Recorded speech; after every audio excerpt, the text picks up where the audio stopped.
X's and O's of basketball.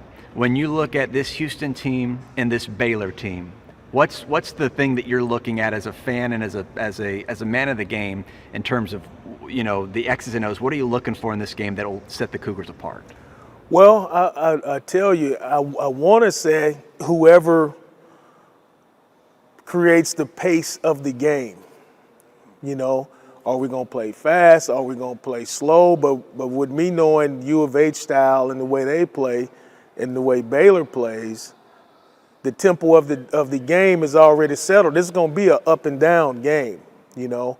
I think what it's going to come down to, who plays the tougher defense, it's going to be on the defensive side, and who has less turnovers. You know, I think that's going to predict who's going to win the game. I don't think this is an X and O thing, you know, because at this time of the year, the players know each other. You know, it's going to be some offense ran out there, but, you know, it's going to come down to the team that wanted it the most, who make the less mistakes. And, you know, if U of H continue to do what they do, get on that offensive glass. Now, I know you asked me the question about X's and O's, but getting those offensive rebounds, what the Cougars do, that's a plus for them. Yeah. And if they can do that, I think we're going to be in good shape. You know, a lot's been made that the Cougars this will be the first time that they're facing a single-digit seed in this tournament. And so people are saying, well, they knocked off all these double-digit seeds, but can they ball with a single-digit seed? Does it matter this far into the tournament what your ranking is? I mean, you said players play. Right. Let me start it. Coaches coach, players play. For University of Houston, double-seeded teams is pressure because they're supposed to beat them. So if you notice in the beginning of the game, they'll be winning, the team will come back. So it makes, when you are a higher seed, it keeps you a little intense because a lot of that's been going on in the tournament, these double-digit seeds beating these single-seed teams. But now I think it's going to be a different story to play against somebody of your same caliber. You know, I think it's going to be less pressure because the pressure's off. You know, only thing it is, you either win or go home, like it's been the whole tournament. But this is the Final Four, so I think U of H will do well in this game because if they win, they're supposed to win. If they lose, well, hey, you know, that was a tough team. We're a tough team. They beat us. One thing that against Oregon State, they lost a 17-point lead, I think, at one point. Against a team like Baylor, you can't afford to do that, right? Well, no. You know, if whatever team in the Final Four go up by 17, the game is over. You know, the level of these teams now. Baylor, if you go up by 17 on Baylor, they have enough to come back, just like the Cougars would have enough to come back. Any of those teams, but I don't think any of these games going to be lopsided. I think they're going to be similar scores, and nobody's going to win by 15 or 20 like that. It's going to be a barn burner, you know. So, you know, I think all of the games leading up to the Cougs getting to the Final Four was great sparring, great practice for them. And they played the double-digit seeds. And like I continue to say, a double-digit seed is a lot of pressure, and especially at this day and time because it's so many great players go to those kind of schools. So, you know, like the schools that they played against. I think they started off, was it Cleveland State? Hey, Cleveland State have some good basketball players. You know, if they had a couple more dudes, they really make an event out of it. Right. You know, so you just never know. Yeah. Well, how exciting is this for the city, that you grew up in, for the school that you played basketball at? This is an exciting time for Houston. It is. You know, it brings me back to the days whenever we went to the Final Fours, how fired up Houston was, how happy everybody was. You know, University of Houston campus, all of the people that's associated with U of H and people from TSU, they're just all over Houston. You know, if I go to French's Chicken and I'm standing in line and it's a long line, somebody let me skip and go up to the front, you know. But hey, It's just a great time, wonderful time, and I could feel it right now. COVID kind of holds it back, and it kind of downplay it. But hey, it's a great time to be a Houstonian. Do these young men fully realize yet what they're accomplishing, what they have already done, and what they're doing? At some sense, yeah, but they don't know the full effect of what's really going on. You know, I mean, the coaches, I would think, would kind of keep downplay it because they don't want them to get over excited or whatever. But the people around them, sort of like the fans, you know, cheering for them and stuff, they really understand. I'm just watching the game from afar on TV. I see a lot of familiar faces there, you know. So I think eventually they will. I seen it whenever they made it to the Final Four, you know, all of the embracing and like we made it. So it's like, you know, hey, we accomplished something, you know, but hey, one game at a time. You went to 3 straight Final Fours. Mm-hmm. It's incredible to think that I mean, let that resonate. And I know you have in over 37 years, 3 straight Final Fours, right? Yes. How did that change your life? Well, I tell you, I think that put not only me, but my teammates. You know, I think that put our team will never be forgotten.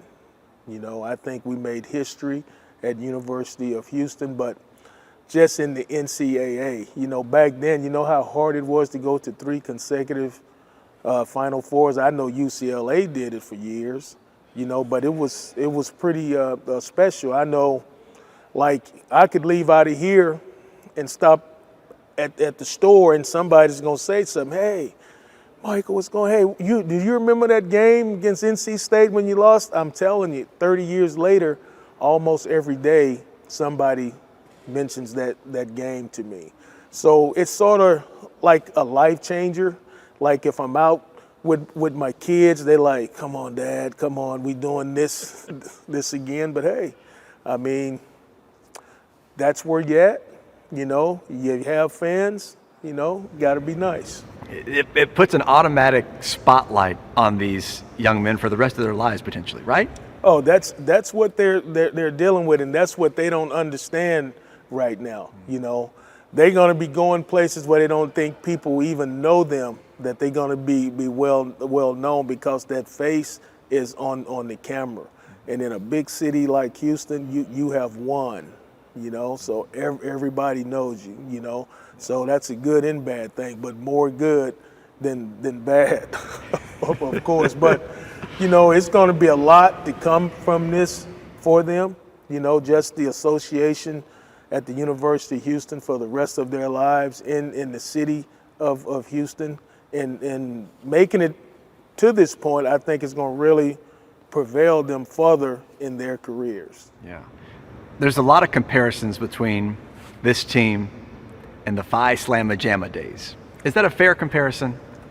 Well, you know, I don't want to take anything from our young brothers. I don't want to take anything from Coach Sampson and his staff, but they have created a very special team, you know, that works for them the way that they play. And I think that's wonderful. I don't think it's good to compare, you know, but the thing is that they won and made it to the Final Four. We've done some of the similar things, you know, and you can probably have some comparison there. You know, you line them up from player where this player remind me of this player remind me of that player, and so on and so forth, you know, but they put something together and figured out the recipe, what I call it, to get to the Final Four. So that last Final Four game that the University of Houston played in, I think you led scoring for U of H. Were you a senior? Mm-hmm. That 84 squad, your senior year? I can remember, I Googled it. There's video of you. You got fouled late in the game. Do you remember who fouled you? I don't. Rick Carlisle. How's that name? Okay, yeah, Rick. Does that name ring a bell? Yes, it does, because we were in Boston camp together. So, you know, we have some more history there. Oh, nice. Yes. I didn't realize that. Mm-hmm. So you get fouled. You go to the line late in the game. How do you think you did? Do you remember? I'm making you work You know, now. you really you're making me work, because I'm sitting here thinking, and what's so funny about it, okay, is that what whenever you bring up that game against Virginia, what sticks in my mind, halftime, I'm going to the dressing room, and the athletic director, I see him standing there with my parents. I'm like, what my parents doing down here at halftime? My brother had got shot, and they were telling me this at halftime. So that's what sticks in my mind the most about the Virginia game, which he survived it and everything. You know, my mom was really upset about it, but I had to lock back in to the game. So I'm like almost having a memory lapse here, because for the Virginia game, that's what I remember the most. Are you serious? Other than we won the game. Yes. Was that like public news back then? I mean, Yeah. did people talked about that? Yeah. You found out at halftime that your brother was shot? Mm-hmm. How in the world do you bounce back in the second half to play ball? Hey, it was all about moms. You know, mom had calmed down. We'd found out he was okay, and that made me go ahead to move forward. You know, but playing the game, I had a lot of mixed emotions out there. You know, but the thing was, I got a chance to tune in again to try to win the game. You know, like you asking me about the free throws, Rick fouled me. You can care less, frankly. Yeah, right? I can't remember it. Right. Yeah. Man. And it's been a long time ago. But your brother was okay? Yes. Okay. Did it happen here in Houston? Yes. Wow. Well, I'm sorry to hear that, but I'm glad he was okay. What else you want to add about? I mean, you know, we can talk 1984 and 2021. A lot's changed in 37 years. You know. Hey, a lot has changed. Hey, even the kids, the generation, the kids are different. You know, and so you know, I'm just proud of University of Houston. You know, I can sit here and talk about the Slama Jama days and all the good things that we did back then, but I don't want to take anything away from Kevin Sampson and his group. They've done a great job. I'm proud of them. I know the rest of my teammates are all proud of them, and we're really looking forward to them progressing in the Final Four and hopefully bring it home. Bring something home that we didn't get a chance to do. And if those guys do that, hey, they at the top of the bar, you know. And I know me and all of my teammates and all of the players that played for University of Houston are waiting for that to happen. This could be the year. I know, I sure hope so. That's awesome.